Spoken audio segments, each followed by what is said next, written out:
ഓം ശ്രീമാത്രേ നമഃ. ഓം ശ്രീ ഗുരുഭ്യോ നമഃ. ലളിതാ സഹസ്രനാമം എന്ന് പറയുന്ന അതിവിശിഷ്ടമായിരിക്കുന്ന 1000 നാമങ്ങളുടെ നാമാർത്ഥവും തത്വാർത്ഥങ്ങളിലൂടെ കടന്നു പോയിക്കൊണ്ടിരിക്കുകയാണ് നമ്മള്. ഇപ്പൊ നമ്മള് 64-ാമത്തെ നാമം, 63, അതായത് കാമാക്ഷി കാമദായിനി വരെയാണ് നമ്മള് കണ്ടത് കഴിഞ്ഞ പ്രാവശ്യം. സുധാസാഗര മധ്യസ്ഥ കാമാക്ഷി കാമദായിനി. ഇനി വളരെ ഒരു പ്രധാനമായിരിക്കുന്ന ഒരു തലത്തിലേക്ക് കയറാൻ പോവുകയാണ് നമ്മള്. ദേവിയുടെ സ്ഥൂല വർണ്ണന ഇവിടെ അവസാനിക്കുകയാണ്. ഇനി നമ്മള് സൂക്ഷ്മ വർണ്ണനയിലോട്ട് കയറാൻ പോവുകയാണ്. കാരണം ഇനി അടുത്തത് ഭണ്ഡാസുര വധം എന്ന് പറയുന്ന അതിമനോഹരമായിരിക്കുന്ന ഒരു ജീവന്റെ പ്രയാണമാണ് ഇവിടെ കാണിക്കുന്നത്. നമ്മൾ ഇനി അതിലുള്ള കുറച്ച് നാമങ്ങള് അതിന്റെ തത്വാർത്ഥം വേറെ കാണും. അപ്പൊ ഭണ്ഡാസുര വധം. അപ്പോ അടുത്ത ഏതാനും നാമങ്ങള് ദേവി ഭണ്ഡാസുരനെ കൊല്ലുന്നതിനെ സൂചിപ്പിക്കുന്നതാണ് ഇനി വരുന്ന, അതായത് 63 കഴിഞ്ഞിട്ടുള്ള നാമങ്ങള്. 64-ാമത്തെ നാമം, അതായത് ദേവർഷിഗണ സംഘാത സ്തൂയമാനാത്മ വൈഭവ മുതൽ നമുക്ക് അതായിട്ട് എടുക്കാം. അപ്പോ ഭണ്ഡാസുരനെ വധിക്കാനാണ് ദേവി വന്നത്, അല്ലെ? അപ്പോ അതിന്റെ പ്രധാന ദേവിയുടെ ഉദ്ദേശമാണ് ഇവിടെ പറയുന്നത്. ഭണ്ഡാസുരൻ എന്ന് പറയുന്ന ഏറ്റവും എന്താ പറയുക, വധിക്കാൻ പ്രയാസമുള്ള, മനുഷ്യരാലോ മറ്റുള്ള ദേവകളാലോ ഒന്നും വധിക്കാൻ പറ്റാത്ത, ത്രിമൂർത്തികൾക്ക് പോലും വധിക്കാൻ പറ്റാത്ത ഒരു അസുരനാണ് ഭണ്ഡാസുരൻ. ആ ഭണ്ഡാസുരനെ വധിക്കുന്നതിന് വേണ്ടി ദേവി വന്നു. അപ്പൊ ഈ ഭണ്ഡനെ ഭണ്ഡൻ എന്ന് പറഞ്ഞ് നമ്മൾ പ്രത്യേകിച്ച് ഒരു വീഡിയോ ചെയ്തിരുന്നു, അത് കണ്ടു കാണും. എങ്കിലും നമുക്ക് ഈ ഭണ്ഡനെ മനസ്സിലാക്കണമെങ്കിൽ സൃഷ്ടി പ്രക്രിയ നമുക്ക് മനസ്സിലാക്കണം. ആദിയില് ഒരു പിണ്ഡം മാത്രമേ ഉണ്ടായിരുന്നുള്ളൂ, അതായത് ദീർഘവർത്തുളാകൃതിയിലുള്ള ഒരു പിണ്ഡം.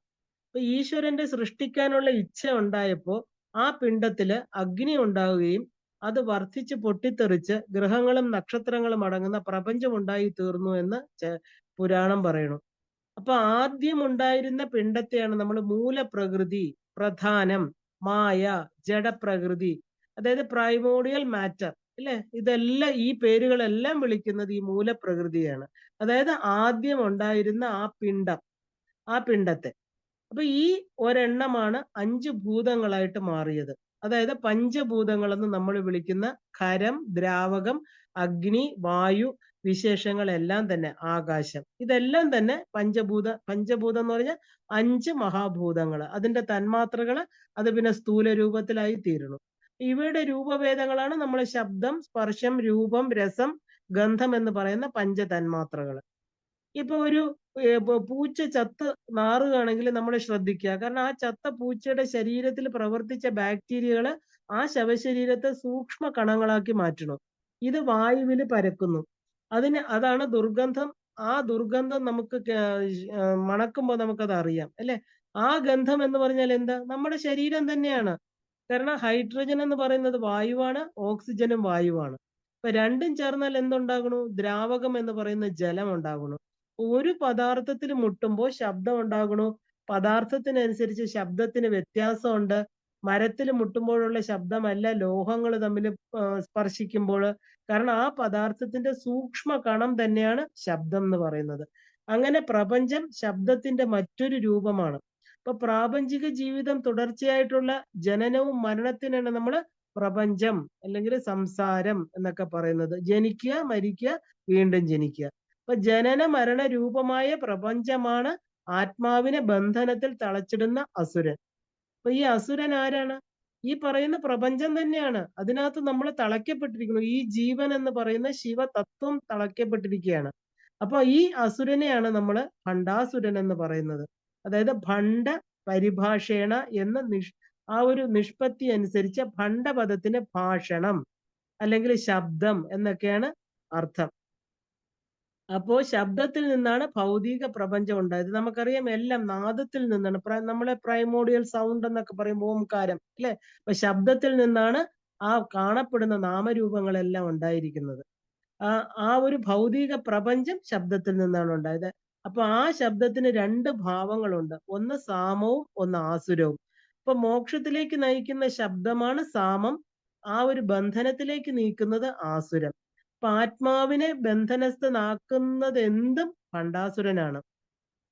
അപ്പോ നമുക്ക് ഈ പറയുന്ന സംസാര സാഗരത്തെയാണ് ഭണ്ഡൻ എന്നുള്ള ശബ്ദം കൊണ്ട് ഉദ്ദേശിക്കുന്നത്. അല്ലേ? നമ്മളൊരു ആസുരിക ഭാവത്തെ അവിടെ കാണുന്നു.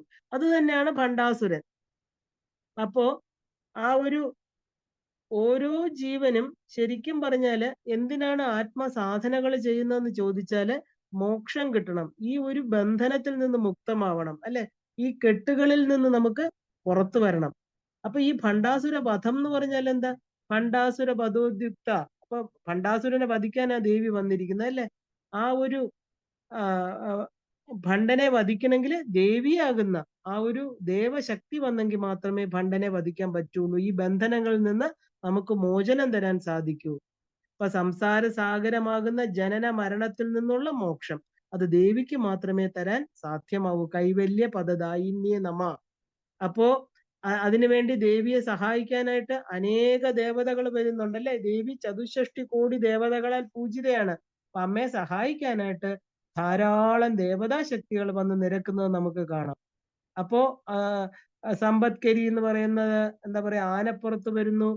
തമോ ഗുണമായിരിക്കുന്ന ആനയുടെ പുറത്തിരിക്കുന്ന ആ ഒരു സമ്പത്കരി ദേവി വരുന്നത് ദേവിയുടെ അങ്കുശത്തിൽ നിന്നാണ്. തോട്ടി അല്ലെ? തോട്ടി കൊണ്ട് നിയന്ത്രിക്കാൻ.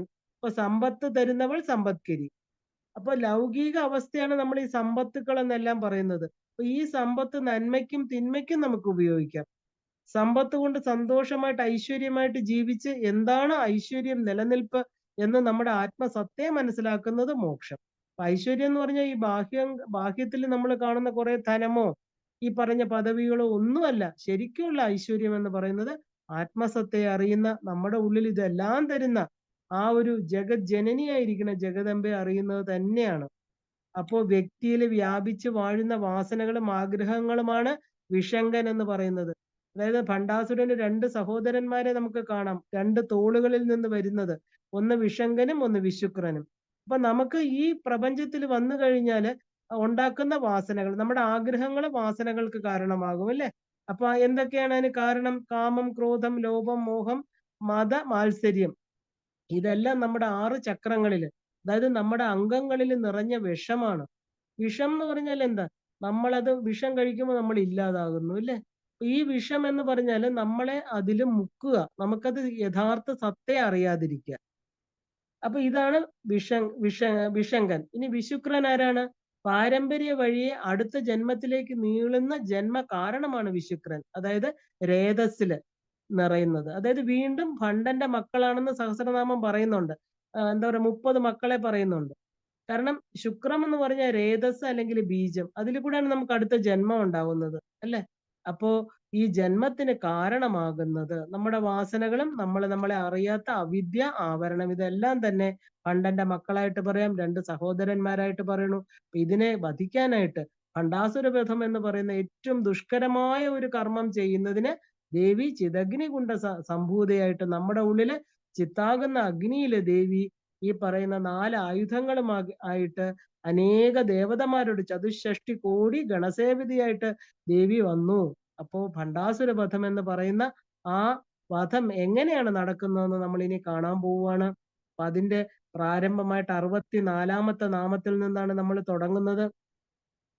64-ാമത്തെ നാമം ദേവർഷീഗണ സംഘാത സ്തൂയ മാന ആത്മവൈഭവ.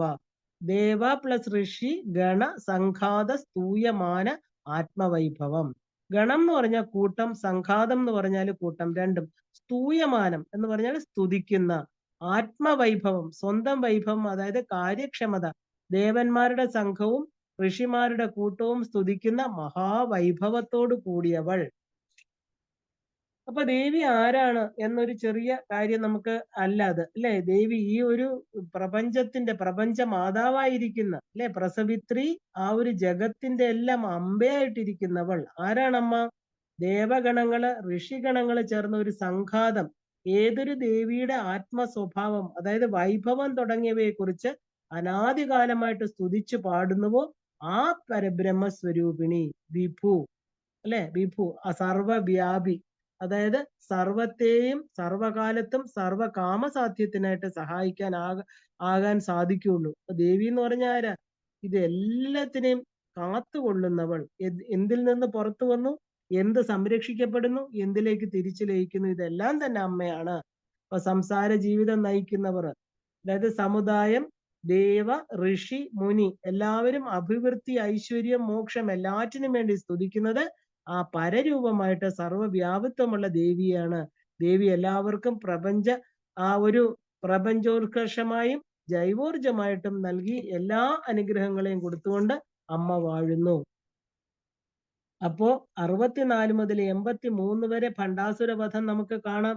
അതായത് ദേവർഷി ഗണങ്ങളാൽ ആ ഒരു സംഘാതത്തിനായി സ്തുതിക്കപ്പെടുന്ന ആത്മവൈഭവമുള്ള ദേവിയാണ് ഇവിടെ നമ്മൾ കാണാൻ പോകുന്നത് ഇനി. അപ്പൊ ദേവർഷി ഗണങ്ങളാൽ അനുഗമിക്കപ്പെടുന്ന, സ്തുതിക്കപ്പെടുന്ന, അല്ലെ, അതിനുള്ള ആത്മവൈഭവം ദേവിക്കുണ്ട്. അപ്പൊ ആരാണ് ആ ഒരു സംഘാതം ചെയ്യേണ്ടത്? ഭണ്ഡൻ എന്ന അസുരനെയാണ് സംഘാതം ചെയ്യേണ്ടത്, അല്ലെ. ആ ഒരു മികച്ച ദർശകന്മാരുടെ പ്രശംസ ഏറ്റുവാങ്ങാനുള്ള വൈഭവമുള്ളവളാണ് ദേവി. തന്റെ ഉള്ളിലെ ശക്തിയെ പഠിച്ചവരാണ് ദർശകന്മാരെന്ന് പറയുന്നത്. ആ ശക്തിയെ എങ്ങനെ ഉണർത്തണമെന്ന് നമ്മൾ പരിശീലിക്കണം. ആ പരിശീലനം കിട്ടിയവരാണ് ഇവര്. അപ്പൊ ദർശകന്മാര് എന്ന് പറഞ്ഞാല് തങ്ങളെ ലൗകിക ഭ്രമത്തിൽ നിന്ന് മുക്തരാക്കിയവരെന്നും അർത്ഥം എടുക്കാം. ഇപ്പൊ സംസാര സാഗരത്തില് ലക്ഷ്യബോധത്തോടെ നടന്നു നീങ്ങുന്നവരാണ് ഇവര്. ഇപ്പൊ തങ്ങളിലെ വൈഭവത്തെ ഒരു അമാനുഷിക ശക്തിയായി പ്രതിഷ്ഠിക്കുകയാണ് അവർ. ദേവന്മാരായിരുന്നിട്ടും ഋഷിമാരെ പോലെ ജീവിക്കുന്ന ആ ഒരു സത്വാത്മാക്കളായിട്ട് ജീവിക്കുന്നവർ, അവരാൽ പ്രകീർത്തിക്കപ്പെടാനുള്ള വൈഭവമുള്ളവൾ, അതാണ് അമ്മ. രാജാവായിട്ടും ഋഷിമാരെ പോലെ ജീവിക്കുന്നവരെ രാജർഷികളെന്ന് നമ്മൾ വിളിക്കാറുണ്ടല്ലേ. അതുപോലെയാണിത്. ഇപ്പൊ ജനക മഹാരാജാവ്, വിശ്വാമിത്രന്മാരൊക്കെ രാജർഷികളാണ്. അങ്ങനെ നോക്കുമ്പോൾ ആ ഒരു ബ്രഹ്മ, വിഷ്ണു, രുദ്രനും ബൃഹസ്പതി, ശനീശ്വരൻ തുടങ്ങിയ എല്ലാം തന്നെ എല്ലാവരും ഋഷിതുല്യരാണ്. ഇവരാൽ സേവിക്കപ്പെടുന്നവൾ ജഗദംബിക. അവിടെ ജഗദംബിക എന്ന് പറഞ്ഞാൽ അവരിൽ നിറഞ്ഞിരിക്കുന്ന ആത്മചൈതന്യം തന്നെയാണ് ദേവി. അപ്പൊ ദേവന്മാരുടെ ഋഷികളായിരിക്കുന്ന നരനാരായണന്മാര്, ക്രതുവിന്റെ പുത്രന്മാര്, കുലഹന്റെ പുത്രനായ കർദമ പ്രജാപതി, നാരദൻ, കശ്യപപുത്രന്മാര്, ദേവന്മാരുടെ ഋഷികളായതിനാൽ ദേവർഷികൾ എന്നാണ് ഇവരെ അറിയപ്പെടുന്നത്. അപ്പൊ ദേവന്മാരെ നിയന്ത്രിച്ച് നിർത്താൻ കഴിവുള്ള ഈ ദേവർഷിമാരാൽ ഇടതടവില്ലാതെ സ്തുതിക്കപ്പെടുന്ന പരാശക്തി. ഇപ്പൊ കഥ നോക്കുമ്പോൾ ചിത്താകുന്ന അഗ്നികുണ്ഡത്തിൽ നിന്ന് 4 സേനാനായികമാരോടൊപ്പം ആവിർഭവിച്ച ദേവിക്ക് സ്വരൂപവും വാസസ്ഥാനവും എല്ലാം വർണ്ണിച്ചു വരികയാണ് നമ്മള്. ഈ നാമം മുതല് 84-ാമത്തെ നാമം വരെ ദേവിയുടെ പ്രഭാവത്തെയാണ് വർണ്ണിക്കുന്നത്. ആ 84-ാമത്തെ നാമം ഹരനേത്രാഗ്നി സംതപ്ത കാമസജ്ജീവന ഔഷധി എന്നുള്ളതാണ്. അപ്പൊ ദേവിക്ക് ദേവ ഋഷി ഭക്തന്മാരാൽ സദാ സേവിക്കപ്പെടുന്നതാണ് ദേവി. ഇപ്പൊ ശോണിതപുരം ഭരിക്കുന്ന ഭണ്ഡൻ എന്ന് പറയുന്ന അസുരൻ, അയാളുടെ ശല്യം സഹിക്കാൻ കഴിയാതെ നാരദമുനിയെ മുൻനിർത്തി ദേവി സമക്ഷം സങ്കടം ബോധിപ്പിക്കുന്നതാണ് കഥാസന്ദർഭം. അത്യധികം ശ്രേഷ്ഠനും മഹത്വമുള്ളവനുമാണ് ഭണ്ഡാസുരൻ. ശരിക്കും പറഞ്ഞാല് ആ അസുരന്റെ നിഗ്രഹത്തിനാണ് ശ്രീ മാതയായ ദേവി അവതരിച്ചിരിക്കുന്നത്. അപ്പൊ ഭണ്ഡൻ എന്ന അസുരൻ ഉണ്ടായത് കാമദേവന്റെ ചാരത്തിൽ നിന്നാണ്. ഗണപതിയാണ് നിർമ്മിച്ചത്. ആ അസുരന് ഭണ്ഡൻ എന്ന പേര് ബ്രഹ്മാവാണ് കൊടുത്തത്. ചിത്രസേനൻ എന്ന ഗണനായകനാണ് നിർമ്മിച്ചതെന്നൊരു പാഠഭേദവും ഉണ്ട്. പക്ഷെ ഭണ്ഡന്റെ പ്രതാപം നോക്കിയാല് ഗണപതി തന്നെയാണ് നിർമ്മിച്ചതെന്ന് തോന്നും. തനിക്കൊരു മിത്രമായിട്ട്, തമാശയ്ക്കായിട്ട് വിനായകൻ ഈ അസുരനെ നിർമ്മിച്ചതാണ്. പക്ഷേ കാലാന്തരത്തില് പരമേശ്വരന്റെ വരം ലഭിച്ച ഭണ്ഡന് മേരുവിനെ പോലെ വളരാൻ സാധിച്ചു. പിന്നീട് പരിവാര സമേതം അതിഭയങ്കര ശക്തിമാനായിട്ട് തീർന്നു. ആ മമത, കാമ, ലോഭാസുരന്മാരായിരുന്നു ഭണ്ഡന്റെ ശക്തികളെല്ലാം തന്നെ. ഭണ്ഡന്റെ ആ ഒരു താത്വികമായ അർത്ഥം അജ്ഞാനം, അത് തന്നെയാണ്. അപ്പൊ ജ്ഞാനത്തിനായിട്ട് തന്നിൽ തന്നെ തിരിയുന്ന ആ സത്വാത്മാക്കള് ആണ് ഇവരെന്ന് നമുക്ക് കാണാം. അപ്പോ ആ ഒരു എന്താ പറയാ, ഭണ്ഡാസുരൻ എന്ന് പറയുന്ന നിസ്സാരക്കാരനല്ല. നമ്മുടെ ഉള്ളിൽ തന്നെ ഭണ്ഡാസുരനുണ്ട്. നമ്മളെല്ലാവരുടെ ഉള്ളിലും ഭണ്ഡാസുരനുണ്ട്. അത് തിരിച്ചറിയുമ്പോഴാണ് നമുക്ക് ദേവിയെ പൂജിക്കാൻ നമ്മളെ ഓരോരുത്തരും ആ ഒരു ഉപാസനാ മാർഗത്തിലേക്ക് തിരിയുന്നത്. അപ്പൊ അങ്ങനെ 64-ാമത്തെ നാമം എന്തിനാണ് ദേവി വന്നത് അവിടെ ആരംഭിക്കുകയാണ്. 65-ാമത്തെ നാമം ഭണ്ഡാസുര വധോദ്യുക്ത ശക്തിസേന സമന്വിത. ഭണ്ഡാസുര വധോദ്യുക്ത ശക്തിസേന സമന്വിത. അപ്പൊ വധത്തിനായിട്ട് ഉദ്യമിച്ച, സമന്വിത എന്ന് പറഞ്ഞ കൂടിച്ചേർന്ന, ഭണ്ഡാസുരെ വധിക്കാൻ ഉദ്യമിച്ച ശക്തികളുടെ സേനയോട് കൂടിയവൾ. അപ്പൊ വിവിധ ശക്തികൾ ചേർന്നാലേ ഭണ്ഡാസുരനെ നിഗ്രഹിക്കാനാക്കൂ. ആദ്യമേ ദേവി വന്ന് നേരിട്ട് കൊല്ലുക അല്ല. അപ്പൊ സംസാര ബന്ധത്തെ തരണം ചെയ്യാൻ വിവിധ സാധനകൾ അനുഷ്ഠിക്കണം എന്നുള്ള അർത്ഥത്തോടു കൂടിയാണ് ഇത് തുടങ്ങുന്നത് തന്നെ. കാരണം ദേവി ആവിർഭവിച്ചു. എവിടെയാണ് ദേവി ആവിർഭവിക്കുന്നത്? ഉപാസനാ മാർഗത്തിലുള്ളവരുടെ ഹൃദയത്തിൽ മാത്രമേ ആവിർഭവിക്കൂ, ഇല്ലേ? അപ്പൊ ദേവി വന്നു. ഇനി എന്തിനാ അമ്മ വന്നത് എന്ന് നമ്മൾ നോക്കുകയാണ്. ഭണ്ഡാസുരൻ എന്നുള്ള അസുരനെയും അവന്റെ അസുരഗണത്തെയും സമൂലം നശിപ്പിക്കാൻ ഒരുങ്ങിയ ശക്തി സേനയോടുകൂടിയാണ് അമ്മ വന്നത്. അപ്പൊ ഭണ്ഡാസുര വധത്തിനായിട്ട് ദേവഗണങ്ങളാൽ സ്തുതിക്കപ്പെട്ട് ചിദഗ്നികുണ്ഡത്തിൽ നിന്ന് ഏകയായി വന്ന ദേവി തന്റെ ഏകശക്തി സ്വരൂപത്തിൽ നിന്ന് അനേക ശക്തി സേനയെ സൃഷ്ടിച്ച് അവരുടെ സേനയെ വ്യൂഹമാക്കി തീർത്തു. എന്നിട്ടാണ് ആ ഒരു പടപ്പുറപ്പാട്, അല്ലെ, യുദ്ധത്തിനായിട്ട് പറയുന്നത് നമ്മൾ എന്താ, പടപ്പുറപ്പാടെന്നാണ്. ആ പടയെ നയിച്ചുകൊണ്ട് അമ്മ ശ്രീചക്രത്തിൽ ആരൂഢയായിട്ട് മുന്നിൽ വന്നു. അപ്പൊ പണ്ടാസുരൻ എന്ന് പറഞ്ഞാൽ ഇവിടെ നമ്മൾ മനസ്സിലാക്കേണ്ട എന്താണ്? ആണവമലം, അല്ലെ? നമ്മൾ മലത്രയങ്ങൾ നമുക്കറിയാം. അതിൽ ആണവമലം, അതിനെ തുടച്ചു നീക്കുന്ന ശക്തി. അപ്പൊ കാമൻ ദഹിച്ച ചാമ്പലെടുത്ത് ഗണേശൻ ഒരു പുരുഷ രൂപം ഉണ്ടാക്കിയെന്നും ശിവന്റെ നോട്ടം കൊണ്ട് ജീവൻ ലഭിച്ചു അതിന്. അപ്പൊ ബ്രഹ്മാവ് ഭണ്ഡ, അതായത് നല്ലത്, ഇല്ലെങ്കിൽ നമുക്ക് വേണ്ടായിരുന്നു, രണ്ടർത്ഥവും നമുക്ക് എടുക്കാം എന്ന് പറഞ്ഞിട്ട് ആ അസുരൻ ഭണ്ഡാസുരനായിട്ട് തീർന്നു. അപ്പൊ ചാമ്പലിൽ നിന്ന് രുദ്ര കോപാഗ്നിയോടെ ജനിക്കുന്നത് കൊണ്ട് വളരെ ക്രൂര സ്വഭാവമുള്ള ഒരു ഭണ്ഡാസുരൻ, എന്താ പറയാ, ഉള്ള ആളായിരുന്നു ഭണ്ഡാസുരൻ. അപ്പൊ ഈ ഭണ്ഡാസുരൻ നല്ല മനുഷ്യർക്ക്, ഋഷിമാർക്ക്, ദേവഗണങ്ങൾക്കെല്ലാം ഉപദ്രവകാരിയായിട്ട് തീർന്നു. ഇന്ദ്രിയ സുഖങ്ങളെ മാത്രം നല്ലതെന്ന് കരുതി അജ്ഞാനത്തിന്റെ പടുകുഴിയില് ഭണ്ഡാസുരൻ ജീവിച്ചു. അസുഷു രമതേ ഇതി അസുര. എന്താ വെച്ചാൽ എന്താ? ഇന്ദ്രിയങ്ങളിൽ മാത്രം രമിക്കും. നമുക്ക് പഞ്ചേന്ദ്രിയങ്ങൾ ഉണ്ടല്ലേ, അതെല്ലാം പുറത്തേക്ക് തുറന്നു വെച്ചിരിക്കുക. അപ്പൊ അതില് രമിക്കുന്നവൻ. അപ്പൊ അങ്ങനെ അവര് ആത്മസ്വരൂപ പ്രകാശം അറിഞ്ഞതേയില്ല.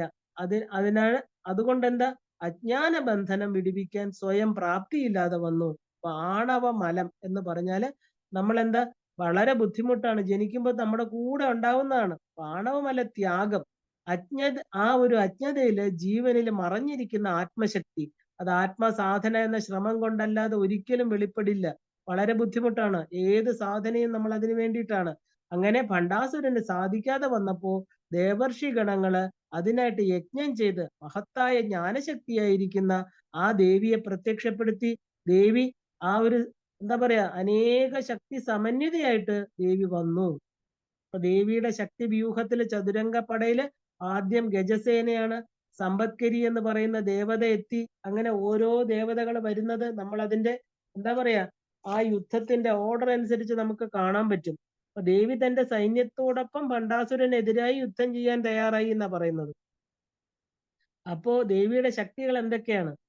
അപ്പൊ ദേവിയുടെ ശക്തി, അതായത് ശക്തിസേന എന്നത് ശ്രീചക്രത്തിലെ ആവരണ ദേവതകളാണ്. അപ്പൊ ഭണ്ഡമാകുന്ന ആസുരിക ശക്തിയെ ഉന്മൂലനം ചെയ്യാൻ തക്ക ശക്തിയുള്ള സേനയാണ് ദേവിക്കുള്ളത്. അപ്പൊ ഭണ്ഡാസുരന്റെ ആ ഒരു നിർമ്മാണം ഗണപതി ചെയ്യുന്നത് കണ്ട ബ്രഹ്മാവ് ഭണ്ഡ എന്ന് ഉച്ചത്തിൽ പറഞ്ഞു എന്നാണ് നമ്മൾ കണ്ടത്, അല്ലെ?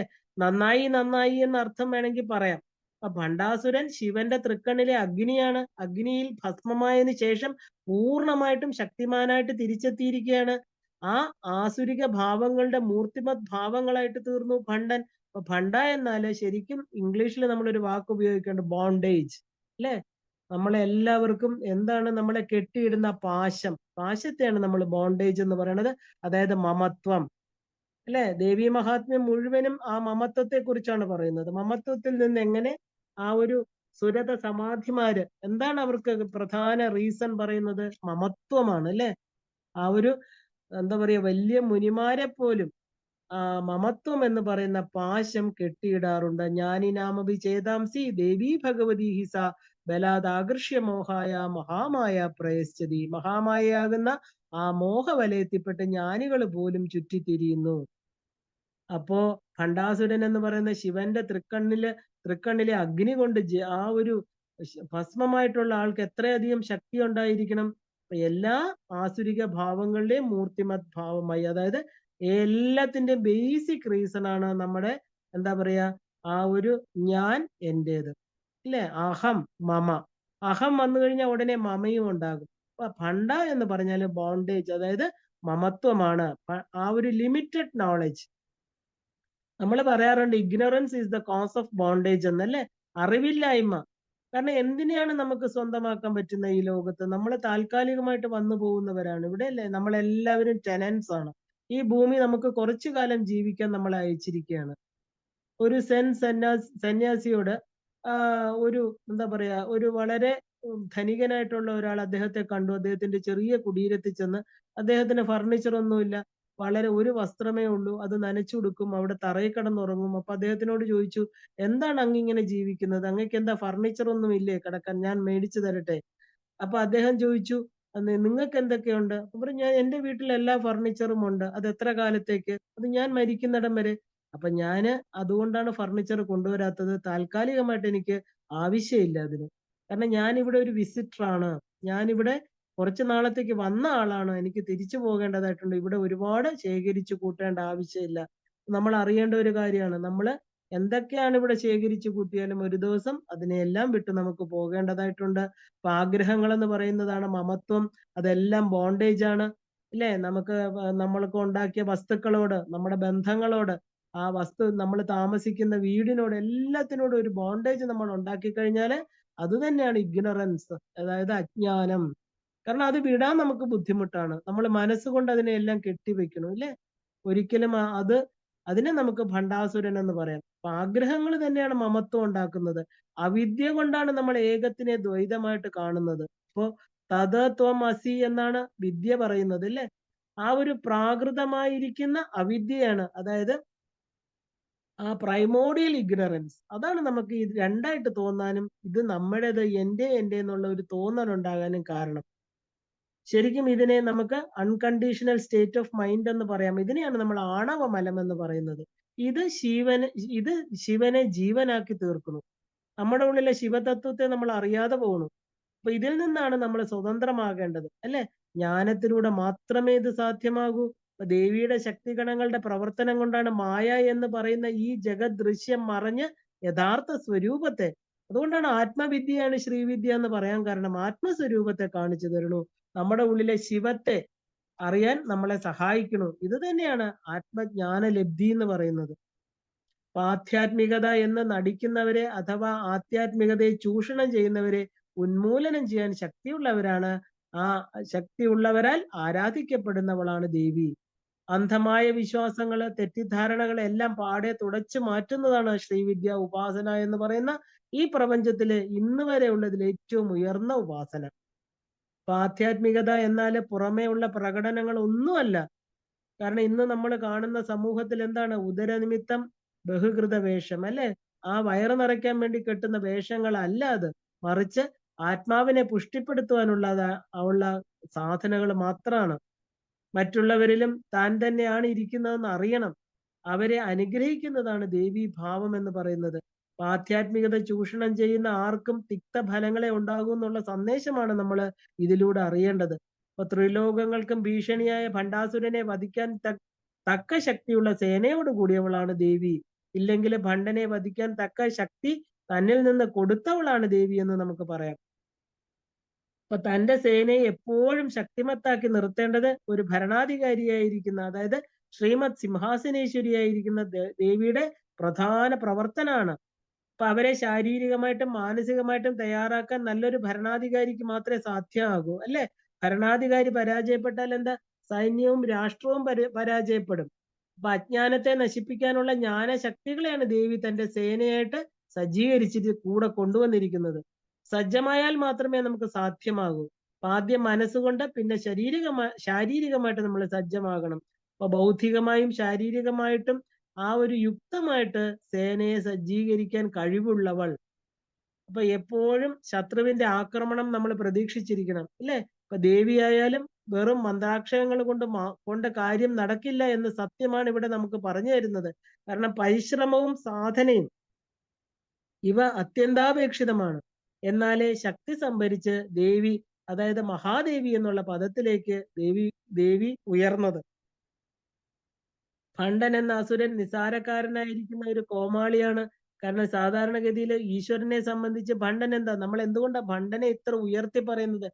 ശിവന്റെ തേജസ്സിൽ നിന്ന് ചാരമായത് കൊണ്ട് അല്ലെ?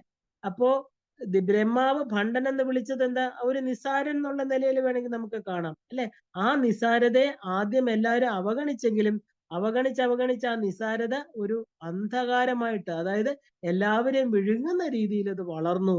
അപ്പോഴാണ് അവർക്ക് വീണ്ടും വിചാരം ഉണ്ടായത്. അപ്പൊ ദേവന്മാരില്ലെങ്കിലും അങ്ങനെയാണ്. കാരണം ആധ്യാത്മികത എന്തെന്ന് ഒരു മനുഷ്യൻ യഥാർത്ഥമായിട്ട് അറിയണം. ഈ നാമത്തിന് ഒരു രഹസ്യ അർത്ഥം കൂടി ഭാസ്കരരായർ പറഞ്ഞിട്ടുണ്ട്. ലളിതാ പരമേശ്വരി തന്റെ മക്കളായ മനുഷ്യർക്ക് ജനന മരണങ്ങളിൽ നിന്ന് മുക്തി കൊടുക്കാൻ സദാ തയ്യാറാണ്. ആ ഒരു നിബന്ധന മാത്രമേ ദേവി വെച്ചിട്ടുള്ളൂ. നാം ദേവിയെ അറിയണം. അപ്പൊ ഭണ്ഡാസുരൻ എന്ന് പറയുന്ന അറിവില്ലായ്മയുടെ ഇരിപ്പിടമായിരിക്കുന്ന അസുരൻ അറിവ് എന്ന ജ്ഞാനമില്ലാത്തത് കൊണ്ട് മാത്രമാണ് ആസുരിക പ്രവൃത്തികളൊക്കെ ചെയ്യുന്നത്. അപ്പൊ നമ്മളെല്ലാം എന്തുകൊണ്ടാ ഈ കാമക്രോധ ലോഭ മോഹങ്ങൾക്ക് അടിമപ്പെടുന്നത്? നമ്മുടെ അറിവില്ലായ്മ കൊണ്ടാണ് അല്ലേ? അപ്പൊ അമ്മ ഈ അവിദ്യയോട് പൊരുതാൻ തയ്യാറാണ്. അപ്പൊ ഈ പ്രവർത്തികളെ ഇല്ലാതാക്കാൻ ശക്തിസേന എന്ന് പറഞ്ഞാല് പല പല പ്രവർത്തികൾ, ദേവിയുടെ സൃഷ്ടി സ്ഥിതി സംഹാരം എല്ലാം തന്നെ, അമ്മയുടെ എല്ലാ പ്രവർത്തനങ്ങളും ദേവിയുടെ നിർദ്ദേശപ്രകാരം ദേവി തന്നെ പല ഭാവത്തിൽ വന്ന് ചെയ്യുന്നുവെന്ന് ഓരോ സാധകനും അറിയണം. ശ്രീചക്രത്തിലെ എല്ലാ ദേവതമാരും ദേവി തന്നെയാണ്. ഈ ഭണ്ഡാസുരനാകുന്ന അവിദ്യയെ ഇല്ലാതാക്കാനാണ് പല രൂപഭാവത്തിലിരിക്കുന്നതെന്ന് സാരം. അപ്പോ ദേവിയുടെ ആ ഒരു ശക്തിസേന യുദ്ധത്തിന് തയ്യാറായി നിന്നു. അപ്പൊ അടുത്ത നാമത്തിൽ നമ്മൾ പറയുന്നു എന്താണ്, ആരൊക്കെയാണെന്ന് നമ്മൾ കാണാൻ പോവുകയാണ്. 66-ാമത്തെ നാമത്തിൽ പറയണു സമ്പത്കരി സമാരൂഢ സിന്ദൂര വ്രജ സേവിത. സമ്പത്കരി സമാരൂഢ സിന്ദൂര വ്രജ സേവിത. സമാരൂഢം എന്ന് പറഞ്ഞാൽ സമ്യക്കായിട്ട് ഇരിപ്പുറപ്പിച്ച, സിന്ദൂരം സിന്ധൂരം എന്ന് പറഞ്ഞാൽ എന്താ? ആന. വ്രജം എന്ന് പറഞ്ഞാൽ കൂട്ടം. അപ്പൊ സമ്പത്കരി ശക്തി മുകളേറി നന്നായി ഇരിപ്പുറപ്പിച്ച ആനകളുടെ കൂട്ടത്താൽ സേവിക്കപ്പെടുന്നവൾ. അപ്പൊ ദേവിയുടെ അങ്കുശത്തിൽ നിന്നാണ് സമ്പത്കരി ശക്തി ഉണ്ടാകുന്നത്. ആനകളുടെ മേൽ ഇരിപ്പുറപ്പിക്കുന്ന ശക്തി അല്ലെ? ഇപ്പൊ ഭണ്ഡാസുരൻ എന്ന് പറയുന്ന സംസാര സാഗരത്തെ കടക്കാൻ അമ്മ തരുന്ന ശക്തിയാണ് സമ്പത്കരി. അമ്മയുടെ കയ്യിലെ അങ്കുശം, അതായത് നിയന്ത്രണത്തെയാണ് അങ്കുശം സൂചിപ്പിക്കുന്നത്. അതിൽ നിന്നാണ് ഈ ശക്തി ഉണ്ടാകുന്നത്. അപ്പൊ സമ്പത്തിന്റെ ധാർമ്മികമായിരിക്കുന്ന ഒരു പ്രയോഗമാണ് ഇത് കാണിക്കുന്നത്. അപ്പൊ ആന ഭൗതികതയെ കാണിക്കുന്നു, ജഡത്വത്തെ കാണിക്കുന്നു. അപ്പൊ ശാസ്താവ് ആനയുടെ മേലിൽ ഇരിക്കുന്നത് നമ്മൾ കാണാറുണ്ട് അല്ലെ? പല പ്രതിഷ്ഠകളിലും ശാസ്താവ് ഇരിക്കുന്നത് ആനയുടെ പുറത്താണ്. ഇവിടെ ആനകള് ഒട്ടേറെ ഉണ്ട്, ഇരിക്കുന്ന ശക്തി ഒന്ന് മാത്രം. അപ്പൊ പ്രകൃതിയുടെ മേൽ സ്ഥിതി ചെയ്യുന്ന സമൃദ്ധിയുടെ ശക്തിയാണിത്. അപ്പൊ വേണ്ടവണ്ണം ഉപയോഗിച്ചാൽ ഇത് നമുക്ക് മോക്ഷത്തിന് നമ്മളെ സഹായിക്കും എന്ന് നമുക്ക് കാണാം. അപ്പോ സമ്പത്കരി എന്ന് പറയുന്ന ഐശ്വര്യ ദേവതയ്ക്ക് കുബേരനെയും ഇന്ദ്രനെയും പോലെ തന്നെയാണ് ആ ഒരു ആനയാണ് വാഹനമായിട്ട് പറയുന്നത്. സമ്പത്കരിയുടെ വാഹനത്തിന്റെ പേര് രണകോലാഹലം എന്നാണ്. ദേവിയുടെ അങ്കുശത്തിൽ നിന്നാണ് സമ്പത്കരി ദേവിയുടെ ഉദ്ഭവം എന്ന് നമ്മൾ കണ്ടു. മതംഗം എന്ന് പറഞ്ഞാൽ ആന. മതംഗം എന്ന് പറഞ്ഞാൽ ആന, നാഗം, ചണ്ടാലൻ. ഇപ്പൊ മതംഗമുനി എന്ന് പറഞ്ഞാൽ എന്താ? മതംഗ ഗജ. എന്നാല് ഈ നാലിന്റെയും പുത്രിയായിരിക്കുന്നവൾ. അപ്പൊ മതംഗ കന്യകയാണ് സരസ്വതിയായിരിക്കുന്ന മൂകാംബിക അല്ലെ? മാതംഗ കന്യ മനസാ സ്മരാമി എന്ന് നമ്മൾ പറയാറുണ്ട്. മതങ്കൻ തപം ചെയ്ത സ്ഥലം അതാണ് ശബരിമല. അപ്പൊ 3 ബീജാക്ഷരങ്ങളുള്ള സമ്പത്കരി മന്ത്രം വളരെ വിശേഷമാണ്. ഈ മന്ത്രത്തില് ആരൂഢം ചെയ്ത് സിന്ദൂര വ്രജത്താൽ സേവിക്കപ്പെടുന്നവൾ. അപ്പൊ എന്ന് പറഞ്ഞാൽ സുഖസമ്പന്നയായിട്ട് ഇരിക്കുന്നവൾ നമുക്ക് അർത്ഥം എടുക്കാം അല്ലെ? അതായത് നല്ല ശുദ്ധമായിരിക്കുന്ന ചിത്തവൃത്തികൾക്ക് സമ്പത്കരി ദേവി എന്നാണ് പേര് പറയുക. നമ്മുടെ ചിത്തവൃത്തികൾ അല്ലെ? നമ്മുടെ മനസ്സ്, ആ മനസ്സിലുണ്ടാകുന്ന നല്ല ചിന്തകള്. അപ്പൊ ത്രിപുടിയായിരിക്കുന്ന അറിവ്, അറിയപ്പെടുന്നവൻ, അറിയപ്പെടുന്നത്, ഇതിനെ തിരിച്ചറിയുന്നതിനാണ് നമ്മൾ ജ്ഞാനം അഥവാ വിദ്യ. ഈ വിദ്യയാണ് നമ്മൾ ശരിക്കും പറഞ്ഞാല് ശ്രീവിദ്യയിലെ സമ്പത്കരി വിദ്യ എന്ന് പറയുന്നത്. അപ്പൊ സിന്ദൂരൻ എന്ന അസുരന്റെ കഥയും ഇതിനകത്ത് പറയുന്നുണ്ട്. കാരണം സിന്ദൂരൻ എന്ന് പറയുന്ന അസുരന്റെ കഥ കേട്ടാൽ നമുക്ക് ഈ നാമത്തെ കുറച്ചുകൂടെ മനസ്സിലാക്കാൻ സാധിക്കും. ഒരിക്കല് സൃഷ്ടികർമ്മം നടന്നുകൊണ്ടിരിക്കുമ്പോൾ ബ്രഹ്മദേവന് വിരക്തി ഏർപ്പെട്ടുവെന്നും അദ്ദേഹം ആ ഒരു മടുപ്പിന്റെ പ്രതീകമായിട്ട് കോട്ടുവായി ഇട്ടുവെന്നും അതിൽ നിന്നൊരു ഗന്ധർവൻ ജനിക്കുകയുണ്ടായി എന്ന്, സിന്ദൂര വർണ്ണത്തിലുള്ള ഗന്ധർവന് ബ്രഹ്മദേവൻ സിന്ദൂരൻ എന്ന് നാമകരണം ചെയ്യുകയും ചെയ്തു. അപ്പൊ ലോകത്തിലെല്ലാം ആ ഒരു നിർബാധം യഥേഷ്ടം സഞ്ചരിക്കലായിരുന്നു സിന്ദൂരന് ഏറ്റവും ഇഷ്ടപ്പെട്ട വിനോദം. ഒരിക്കലും തന്റെ വിഹാരത്തിന്റെ ഇടയിലാണ് കൈലാസം സന്ദർശിക്കാൻ ഇടയായത്.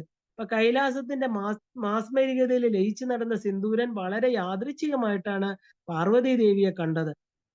ഒരു കുഞ്ഞിന്റെ ശില്പം ഉണ്ടാക്കിക്കൊണ്ടിരിക്കുകയായിരുന്നു ദേവി.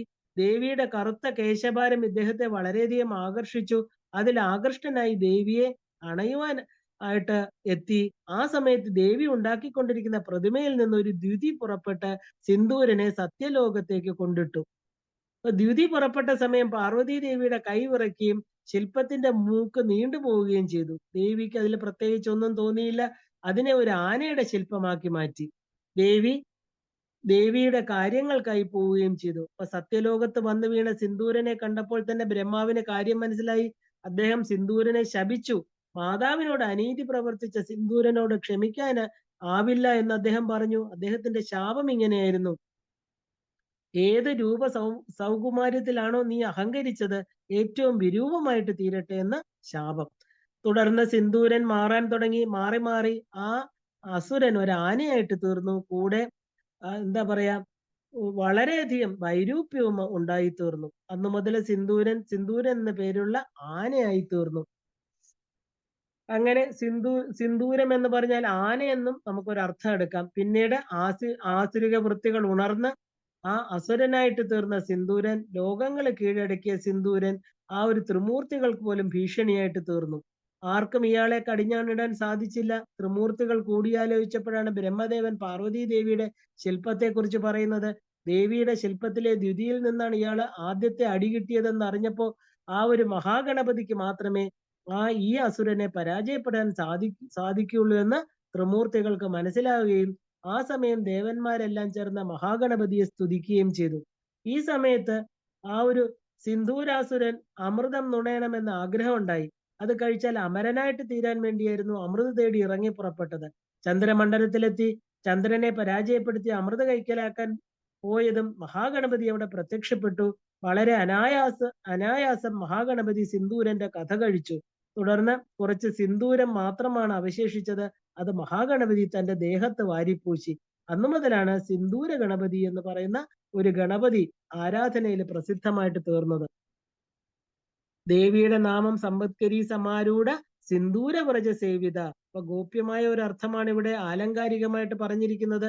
ഐശ്വര്യത്തിന്റെ പ്രതീകമായിരിക്കുന്ന ആ ആനക്കൂട്ടങ്ങളാൽ സേവിക്കപ്പെടുന്നവൾ എന്ന അർത്ഥം ഇവിടെ ഉണ്ട്. സിന്ദൂരം എന്നാൽ ആന, അല്ലെ? അക്കങ്ങൾ, 8 എന്ന സംഖ്യ എന്നൊക്കെ നമുക്ക് പറയാം. അപ്പൊ പരാശക്തി അഷ്ടസിദ്ധി ദേവതകളാൽ സേവിക്കപ്പെടുന്നു. വർദ്ധിച്ച അക്കക്കൂട്ടങ്ങൾ എന്നാൽ എന്താ? അണിമ, ഗരിമ, ലഘിമ, ഗരിമ, പ്രാപ്തി, പ്രാകാമ്യം, ഈശിത്വം, വശിത്വം, ഇല്ലേ? നമ്മൾ അഷ്ട ഐശ്വര്യത്തെ കുറിച്ച് കേട്ടിട്ടുണ്ട്. ഈ ഐശ്വര്യങ്ങളെല്ലാം എന്താ പറയാ, 8 ദേവതകളാണ്. ഇവരാൽ, അതായത് ഈ അഷ്ട ഐശ്വര്യ ദേവതകളാൽ ദേവി ഉപാസിക്കപ്പെടുന്നു. അപ്പൊ ദേവി ഉപാസകര് എന്താ ദേവിയെ മാത്രം ശ്രദ്ധിച്ചിരിക്കുന്നത്, ഇല്ലേ? കാരണം ദേവി ഉപാസകർക്ക് ദേവി മാത്രമാണ് എല്ലാം. അപ്പൊ ഈ അഷ്ടസിദ്ധികള് ഈ പറയുന്ന ആരൊക്കെയാണോ ദേവി ഉപാസകര്, നമ്മൾ സാധാരണ മനുഷ്യരുൾപ്പെടെ ദേവിയെ ഉപാസിക്കുന്നുണ്ട്, അല്ലെ? അവരെ ഈ അഷ്ടസിദ്ധികൾ സേവിക്കണമെന്ന് പറയാറുണ്ട്. കാരണം ഇതിന് സംശയിക്കേണ്ട കാര്യമില്ല. കാരണം മനുഷ്യതലത്തിൽ വരുമ്പോ ഈശ്വരനോട് ആദ്യം മനുഷ്യർ അടുക്കുന്നത് എന്താ? കാര്യസാധ്യങ്ങൾക്കാണ്, ഇല്ലേ? ധനം, ഭാഗ്യം ഇത്യാദികൾക്കായിട്ട് നമ്മൾ എപ്പോഴും ദേവിയോട് പ്രാർത്ഥിക്കാറുണ്ട്. ഇങ്ങനെ രൂപാധിഷ്ഠിതമായിട്ട് തുടങ്ങിയ ആരാധന തുടങ്ങിയ വ്യക്തിക്ക് ആസക്തരായിട്ടുള്ള ആനക്കൂട്ടങ്ങളാൽ സേവിക്കപ്പെടുന്നവളാണ് ദേവി എന്നുള്ള അർത്ഥമെടുക്കാം. അപ്പൊ ആന എന്നത് ഇവിടെ ആഗ്രഹത്തിന്റെ പ്രതീകമായിട്ട് കാണണം. ആഗ്രഹങ്ങൾ ഇന്ദ്രിയ വിഷയങ്ങളാണ്. സദാ ഇന്ദ്രിയ വിഷയങ്ങളിൽ ദേവിയെ സേവിച്ചുകൊണ്ടിരിക്കുന്നു. അപ്പൊ ലൗകിക രീതിയിൽ ഊന്നി തന്നെയാണ് മനുഷ്യൻ ആധ്യാത്മികമായിരിക്കുന്ന തലത്തിലേക്ക് പ്രയാണം ആരംഭിക്കുന്നത്. അപ്പോ സമ്പത്തും സുഖലോലുപതയുമുള്ള ആനകളെ സദാ ദേവിക്ക് ആ ഒരു ആതിഥേയരായിട്ടുണ്ട്. ആനക്കൂട്ടങ്ങളാൽ നയിക്കപ്പെടുന്ന സമ്പത്കരിയാൽ പൂജിക്കപ്പെടുന്ന ദേവി ശ്രീമാത. ദേവിയുടെ ആനക്കൂട്ടത്തിന്റെ തലൈവി സമ്പത്കരി എന്ന് പറയുന്ന ദേവിയാണ്. ക്രോധാകാര അങ്കുശോജ്വല, കയ്യിൽ തോട്ടി ധരിച്ച് ആനപ്പുറത്ത് കയറി വരുന്ന ക്രോധ സ്വരൂപിണിയായിരിക്കുന്ന സമ്പത്കരി ദേവിയും ആനപ്പടയും പരാശക്തിയെ സേവിച്ചുകൊണ്ട് തങ്ങൾക്കുള്ള നിർദ്ദേശങ്ങൾക്കായിട്ട് കാതോർത്തിരിക്കുന്നു. അപ്പൊ ദേവിയുടെ അങ്കുശത്തിൽ നിന്നാണ് ആനക്കൂട്ടങ്ങളുടെ ഉത്ഭവം, അല്ലെ? അങ്കുശം എന്ന് പറഞ്ഞ തോട്ടി, ആനയുടെ തലവനായിരിക്കുന്ന രണകോലാഹലം എന്ന് പറയുന്ന ആനയുടെ പുറത്ത് സമ്പത്കരി ദേവി ഉപവിഷ്ടയായിരിക്കുന്നു. ഭണ്ഡന്റെ ആ ഒരു കൂട്ടാളിയായിരിക്കുന്ന ദുർമദൻ എന്ന് പറയുന്ന അസുരനെ നിഗ്രഹിക്കുന്നത് സമ്പത്കരി ദേവിയാണ്. കഥയുടെ തത്വം എടുക്കുമ്പോൾ ആഗ്രഹങ്ങളുടെ പ്രതീകമാണ് ആന. അങ്ങനെയുള്ള മതയാനകളെ നിയന്ത്രിക്കുന്ന അങ്കുശമാണ് സമ്പദ്കരി ദേവി എന്ന് പറയുന്നത്. മനുഷ്യന്റെ ആ ഒരു വിഷമായിരിക്കുന്ന ആശകളെ നിയന്ത്രിക്കുന്ന സമ്പദ്കരി ദേവി എപ്പോഴും ആ സമ്പദ്കരിയാൽ സേവിതയാണ് പരാശക്തിയായിരിക്കുന്ന ദേവി. അപ്പൊ ദേവിക്ക് ഭൗതികതയിൽ യാതൊരു ഭ്രമവും ഇല്ല എന്നുള്ള ആ തത്വത്തെയാണ് ഇവിടെ കാണിക്കുന്നത്. അപ്പൊ എന്താ പറയുന്ന ഈ ഒരു വിദ്യയെ ശ്രീവിദ്യ ഉപാസനയിൽ സമ്പദ്കരി വിദ്യ എന്ന് പറയാറുണ്ട്. ആ വിദ്യ എന്നത് തന്റെ ക്രോധത്തെ നിയന്ത്രിക്കുന്ന വിദ്യയാണ്. ക്രോധത്തിന്റെ ക്രോം എന്ന് പറയുന്ന മന്ത്രമാണിത്. അത് കാരണം കാര അം എന്ന് തുടങ്ങുന്ന ഒരു അക്ഷരം അല്ലെ, അതിനെയാണ് നമ്മൾ ക്രോം എന്ന് പറയുന്ന ബീജാക്ഷരമായിട്ട് പറയുന്നത്. ഇപ്പൊ ക്രോധാകാര അങ്കുശോജ്വല. ഇപ്പൊ ഒരാള് ആ ഒരു സമ്പത്കരമായിരിക്കുന്ന ഒരു ജീവിതത്തിന് ക്രോധം നിയന്ത്രിക്കേണ്ടത് അത്യന്താപേക്ഷിതമാണ്. രാമായണത്തിലൂടെ രാമൻ ലക്ഷ്മണനോട് പറയുന്ന ഇതാണ് അല്ലെ, ഐശ്വര്യ സിദ്ധിയാണ് ഈ നാമം നമുക്ക് തരുന്നത്.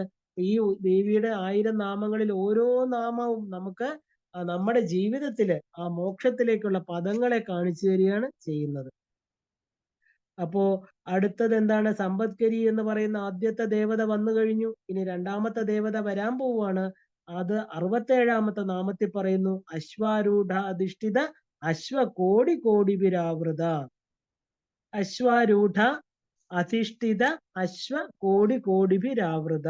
അപ്പൊ കോടിക്കണക്കിന് കുതിരപ്പുറത്തിരിക്കുന്ന എന്താ പറയാ അശ്വാരൂഢ സേനയാൽ, അശ്വാരൂഢ എന്ന് പറയുന്ന ദേവി, അതായത് ദേവിയുടെ പാശത്തിൽ നിന്ന് വന്ന അശ്വാരൂഢ ദേവി, ദേവിയുടെ എന്താണോ കർമ്മം അത് നിർവഹിക്കാനായിട്ട് വന്നു അല്ലെ. കർമ്മശേഷി അമ്മയുടെ എന്താ പറയാ എന്താണ് യുദ്ധത്തിന് പുറപ്പെടുക എന്ന് പറഞ്ഞാൽ എന്താ, ഒരു മഹത്തായിരിക്കുന്ന കർമ്മമാണ്. ആ കർമ്മം ചെയ്യാൻ അശ്വാരൂഢ വന്നു. അശ്വാരൂഢ ഒരു ശക്തിയാണ്. അതായത് അശ്വം എന്ന് പറഞ്ഞാൽ കുതിര, അധിഷ്ഠിത എന്ന് പറഞ്ഞാൽ ഇരിക്കുന്ന, കോടിക്കണക്കിന് ആവൃത ചൂഴപ്പെട്ടവൾ, കോടിക്കണക്കായിരിക്കുന്ന കുതിരകളുടെ മേൽ ഇരുപ്പുറപ്പിച്ച അശ്വാരൂഢ എന്ന് പറയുന്ന ശക്തിയാൽ വലയം ചെയ്യപ്പെട്ടവൾ എന്നർത്ഥം. ഈ അശ്വാരൂഢ എവിടെന്നാ വരുന്നത്? അമ്മയുടെ പാശത്തിൽ നിന്ന്, ദേവിയുടെ പാശത്തിൽ നിന്നുണ്ടാകുന്ന ശക്തിയാണ് അശ്വാരൂഢ. കുതിരകളുടെ മേലിരിക്കുന്നു, അതായത് കർമ്മങ്ങൾ ചെയ്യാനുള്ള പ്രാണോർജമാണ് അശ്വാരൂഢ ശക്തി എന്ന് പറയുന്നത്. കാരണം മർമ്മം അറിഞ്ഞ് ചെയ്താൽ മുക്തിക്ക് കാരണമാകും. ഏത് കർമ്മവും നമ്മൾ അറിഞ്ഞാ ചെയ്യേണ്ടത് അല്ലെ, അല്ലെങ്കിൽ അത് ബന്ധനത്തിന് കാരണമാകും. പാശം എന്ന് പറഞ്ഞാൽ എന്താ?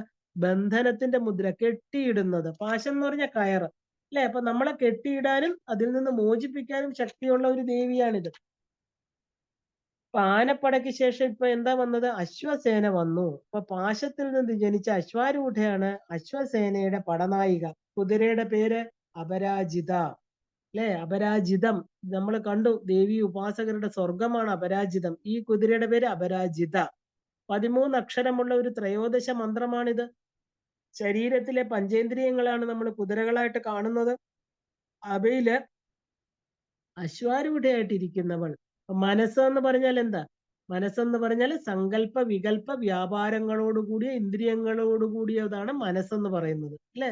മനസ്സടങ്ങിയ ഇന്ദ്രിയങ്ങള്, അതായത് സൈന്യത്തിനെ നമ്മൾ എന്താ പറയാ, മനസ്സ് നല്ലവണ്ണം അടങ്ങിയെങ്കിൽ മാത്രമേ ഭണ്ഡാസുരൻ എന്ന് പറയുന്ന അജ്ഞാനത്തെ വധിക്കാൻ സാധിക്കുള്ളൂ. അപ്പൊ ആ മനസ്സടങ്ങി, മനസ്സിനെ അടക്കുന്ന കുതിരശക്തി അല്ലെ. കുതിര എന്ന് പറയുന്ന മനസ്സ് കുതിരയാണെങ്കിൽ അതിന്റെ മുകളിലിരിക്കുന്ന ദേവീ ശക്തി. അനന്തരം ജീവികളോടുള്ള ഇന്ദ്രിയങ്ങൾക്ക്, അതായത് ആ ഒരു അധിഷ്ഠാന ദേവതയാണ് ഈ സമ്പദ്കരി, ഈ അശ്വാരൂഢ ദേവി. അപ്പോ ഇന്ദ്രിയാണാം അധിഷ്ഠാത്രി ഭൂതാനാം ചകുലേഷയ ഭൂതേഷു സതതം തസ്യേ വ്യാപ്തി ദേവിയെ നമോ നമ. ഇത് ദേവി മഹാത്മ്യം പറയുന്നതാണ്. അശ്വം എന്ന് പറഞ്ഞാല് 15 51 സംഖ്യയുണ്ട്. കാരണം അങ്ങനെ അതായത് കോടി തിഥി നിത്യ ദേവതകളാല് വർണ്ണാക്ഷരങ്ങളാലും പരിവാര ദേവതകളാലും സേവിക്കപ്പെട്ടവൾ ആരാണ്? ദേവി സാക്ഷാൽ ശ്രീവിദ്യ സ്വരൂപിണിയായിരിക്കുന്ന പരാശക്തി അല്ലെ. അപ്പൊ വളരെ മനോഹരമായിരിക്കുന്ന ഒരു യുദ്ധ വർണ്ണനയിലേക്ക് നമ്മൾ പോവുകയാണ്. ദേവി ഭണ്ഡാസുരനെ വധിക്കാനായിട്ട് എന്താ പറയാ, അനേക ശക്തികൾ, ശരിക്കും ഒരു ചതുരംഗ പടയോടുകൂടി ദേവി എത്തി. ഇപ്പൊ നമ്മൾ ആദ്യം ആനപ്പട കണ്ടു. അപ്പോ അശ്വാരൂഢയാൽ അധിഷ്ഠിതമായിരിക്കുന്ന അശ്വകോടികളാല് ആവൃതയായിരിക്കുന്ന അടുത്ത തലത്തിലേക്ക് നമ്മൾ പോവുകയാണ്, മനസ്സിന്റെ തലം. അസംഖ്യം പോരാളികളാൽ ഉയർത്തപ്പെട്ട അത്ര തന്നെ പോരാളികൾ ചുറ്റപ്പെട്ട് ഔന്നത്യത്തിൽ വിഹരിക്കുന്നവളാണ് എന്ന് നമുക്കൊരർത്ഥം എടുക്കാം. ജീവിത ഐശ്വര്യം എന്നത് ജീവിതത്തോട് പടപൊരുതി ജയിച്ചു കയറാൻ ഒരു വ്യക്തിക്ക് സാധിക്കണം, അല്ലെ? ഇപ്പൊ കഴിഞ്ഞ നാമത്തിൽ നമ്മൾ ഇന്ദ്രിയ വിഷയങ്ങളാണ് സൂചിപ്പിച്ചതെങ്കിൽ ആ ഇന്ദ്രിയ വിഷയങ്ങൾ തന്നെയാണ് ഇവിടെ പോരാളികളായിട്ട് വരുന്നത്. അപ്പൊ നല്ല രീതിയിൽ ഇന്ദ്രിയങ്ങളെ വിന്യസിപ്പിക്കുക എന്നത് എളുപ്പമല്ല. ഇപ്പൊ ലൗകികതയോട് ധാരാളം പൊരുതിയിട്ട് മാത്രമേ ആധ്യാത്മിക തലത്തിലേക്ക് ഒരു ജീവന് എത്താൻ സാധിക്കുകയുള്ളൂ. വളരെ വളരെ ബുദ്ധിമുട്ടാണ്. കാരണം മഹാമായയാകുന്ന ആവരണ ശക്തിയാണ് ഈ പ്രപഞ്ചത്തെ യഥാർത്ഥത്തിൽ നിന്ന് മറച്ചിരിക്കുന്നത്. അപ്പൊ അങ്ങനെ എത്തിയുന്ന ഒരു വ്യക്തിക്ക് ഇന്ദ്രിയങ്ങൾ തന്നെ തുണയ്ക്കുന്നു എന്ന ഗോപ്യമായ ഒരു അർത്ഥം ഇതിലുണ്ട്. അഷ്ട ഐശ്വര്യങ്ങളെ നേടാനും നേടിയത് നിലനിർത്താനും ഇന്ദ്രിയ നിഗ്രഹണം വളരെ അത്യാവശ്യമാണ്. ഇപ്പൊ കുതിര എന്ന് പറഞ്ഞാല് കുതിര മനുഷ്യന്റെ കടിഞ്ഞാണില്ലാത്ത വികാരങ്ങളെയാണ് പ്രതിനിധീകരിക്കുന്നത്. അതിന്റെ ഉത്തമ ഉദാഹരണമാണ് രഥകൽപ്പന. വളരെ പ്രസിദ്ധമായിരിക്കുന്ന ശ്രീകൃഷ്ണൻ അർജുനന്റെ തേരാളിയായിട്ട് വർത്തിക്കുന്ന ആ ഒരു രഥകൽപ്പന ഭഗവത്ഗീതയിലെ ഒരു എന്താ പറയാ, എല്ലാ ഭഗവത്ഗീതയിലും അതിന്റെ പുറംചട്ടയായിട്ട് പോലും ഈ രഥകൽപ്പനയാണ് എല്ലാവരും വെക്കാറുള്ളത്. വികാരങ്ങളാകുന്ന പഞ്ചേന്ദ്രിയങ്ങളാകുന്ന കുതിരകളുടെ കടിഞ്ഞാൻ തേരാളിയായിരിക്കുന്ന മനസ്സാകുന്ന കൃഷ്ണന്റെ കയ്യിൽ ഭദ്രമായിട്ടിരിക്കുന്നത് നമുക്ക് കാണാം, അല്ലെ? അർജുനനാകുന്ന ശരീരത്തിലാണ് ഭഗവാൻ വസിക്കുന്നത്.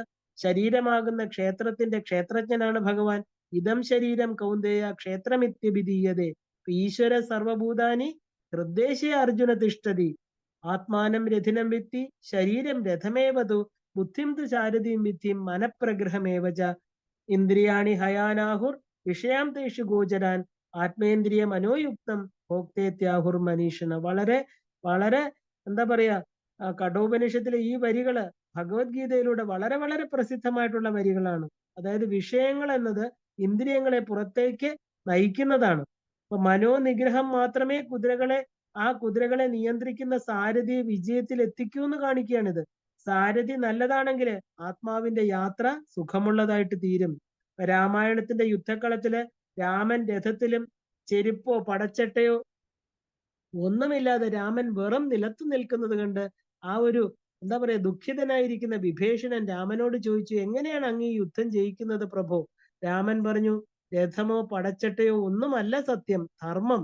അതായത് നല്ല സ്വഭാവം, ഇന്ദ്രിയ നിഗ്രഹണം, ദയ, മമത്വമില്ലാതിരിക്കുക, അറിവ്, യമനിയമങ്ങള്, ഇവയൊക്കെയാണ് രഥചക്രങ്ങള്. ആയുധങ്ങളെല്ലാം തന്നെ ഇവന് ജയിക്കാനായിട്ട് ശത്രുക്കളേ ഇല്ല. ഇതെല്ലാം ആയുധങ്ങൾ തന്നെയാണ്. ഇത്ര വലിയ ബാഹ്യമായിരിക്കുന്ന ശത്രുവിനെയും ഈ ഗുണങ്ങളെ കൊണ്ട് ജയിക്കാൻ സാധിക്കും. അപ്പൊ അഷ്ടസിദ്ധികളാൽ ചുറ്റപ്പെട്ട ഭഗവാൻ 7 തത്വങ്ങളെ ബോധ്യപ്പെടുത്തുകയാണ്. മനുഷ്യ ശരീരത്തിലെ 7 ആവരണങ്ങള്, അല്ലെ? സപ്തധാതുക്കള്, സപ്തദ്വീപുകള്, സപ്തസാഗരങ്ങള്, സപ്തപ്രദക്ഷിണം, സപ്തവർണ്ണങ്ങള്, സപ്തസ്വരങ്ങള്, ഇതെല്ലാം പ്രധാനമാണ്. മനുഷ്യ ശരീരത്തിലെ കുണ്ടലിനി ശക്തി 7 ഗോപുരങ്ങള് അഥവാ 7 ആധാരങ്ങൾക്ക് മുകളിൽ കടന്നിട്ടാണ് സദാശിവനുമായിട്ട് ചേരുന്നത്, അല്ലെ? നമ്മളിനി വരുന്ന നാമങ്ങളിൽ കാണും കുളകുണ്ടലിനി. ആ കുണ്ടലിനി ശക്തി തന്റെ ആ ഒരു കുലത്തിൽ നിന്ന് തന്റെ ആധാര ചക്രങ്ങളെ ഭേദിച്ചുകൊണ്ട് ആ കുലപഥം വഴി സഹസ്രാര പത്മത്തിലെ സദാശിവനുമായിട്ട് മേളിക്കുന്ന ആ ഒരു മനോഹരമായിരിക്കുന്ന സന്ദർഭം. അത് അപ്പോഴാണ് നമ്മള് ആ ലളിതാ സഹസ്രനാമത്തിന്റെ മനോഹരമായിരിക്കുന്ന ശിവശക്തി ഐക്യരൂപിണി ലളിതാംബിക എന്നുള്ള നാമത്തിൽ എത്തിച്ചേരുന്നത്. അപ്പൊ സാധകൻ ഈ ചക്രങ്ങളെ അറിയണം. ഈ 14 ഊർധ്വ ലോകങ്ങളും അധോലോകങ്ങളും നമ്മുടെ ശരീരത്തിൽ തന്നെയുണ്ട്.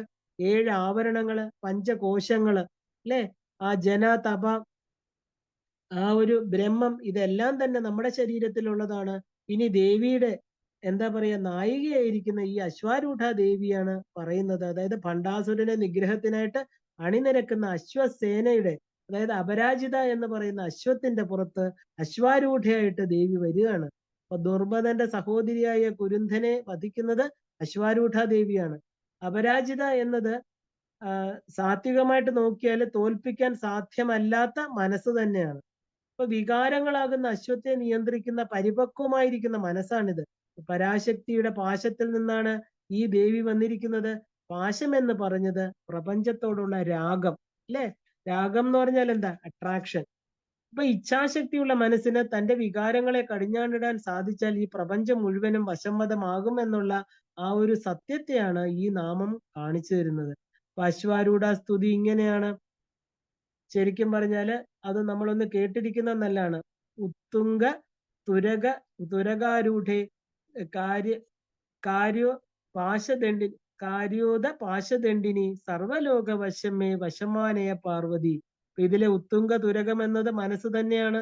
ആ രാഗസ്വരൂപ പാശാഠ്യ എന്ന് പറഞ്ഞാല് രാഗത്തിൽ നിന്നുണ്ടാകുന്ന വികാര അശ്വങ്ങളുടെ പുറത്ത് കയറി നിയന്ത്രിക്കുന്ന ദേവി. ഇത് മനസ്സിലാക്കിയാല് ഇച്ഛാശക്തി തന്നെയാണ് ഇതെന്ന് കാണാം. ഇച്ഛാശക്തിക്ക് വേണ്ടിയാണ്, അതായത് മനോനിയന്ത്രണത്തിന് അശ്വാരൂഢ മന്ത്രം ജപിക്കുന്നത് അതുകൊണ്ടാണ്. ആ ഒരു 13 ബീജങ്ങളുള്ള ഈ മന്ത്രം ഒരു മന്ത്രരാജ്ഞിയാണെന്ന് തന്നെ പറയാം. അശ്വാരൂഢം ജപിച്ചെന്നാല് വിശ്വം തന്നെ ജയിച്ചിടാം. അശ്വാരൂഢം പിഴച്ചിടിൽ വിശ്വം മറന്നിടാം എന്ന് തെറ്റായിട്ട് മനസ്സിലാക്കി ഈ മന്ത്രം ജപിച്ച ഒരു ഫലവും ഇല്ല. കാരണം എന്താ?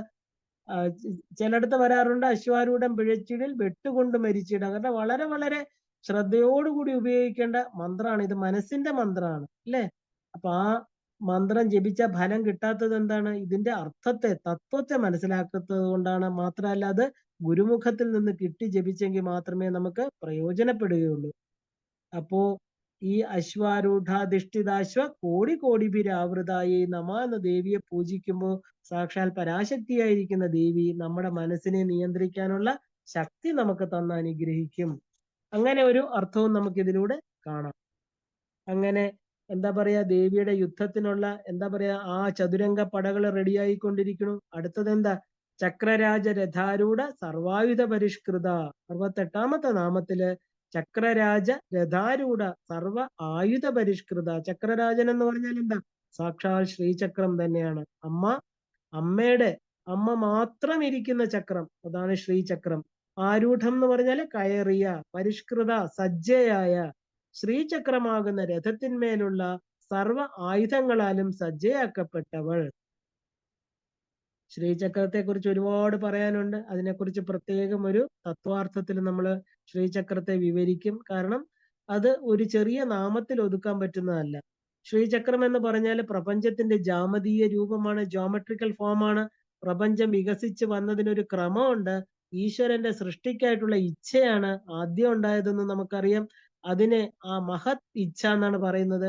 ആ ക്രമം പറയുകയാണെങ്കിൽ മഹത് ഇച്ഛ, അതായത് മഹത്തായിരിക്കുന്ന ഒരു ആഗ്രഹം, അതിൽ നിന്ന് ആശയം, പിന്നെ സൂക്ഷ്മ രൂപം, അതിനെയാണ് നമ്മളിപ്പോ കണ്ട ജോമെട്രിക്കൽ ഫോം എന്ന് പറയുന്നത്, ജാമതീയ രൂപം, പിന്നെ രൂപരേഖ, അതായത് ഔട്ട്ലൈൻ, വികസിത രൂപം, ഇന്ന് നമ്മൾ കാണുന്ന ഈ വിശദമായിരിക്കുന്ന നാമരൂപ പ്രപഞ്ചം.